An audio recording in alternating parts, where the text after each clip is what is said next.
حينما اقتربنا من باب المستشفى سمعنا نباح الكلاب في الداخل. دخلنا ونحن نشعل بطارياتنا الضوئية. من أي مكان أخذت ذلك الحجر؟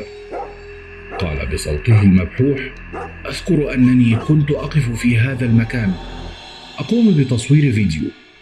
حينها وجدت الحجر يلمع، وحينما مددت يدي كي ألتقطه أمسكت بقدمي يد أسقطتني وحاولت أن تسحبني، ولكني استطعت الفرار بالحجر في النهاية. تفاجأت بالعجوز تقف أمامنا تحيط بها كلابها، والغريب في الأمر أن حول رقبة كلابها أطواق حديدية بها حجر زمرد أخضر، نفس الذي كنت أحمله في يدي، فيما عدا كلب وحيد كان طوقه بلا حجر.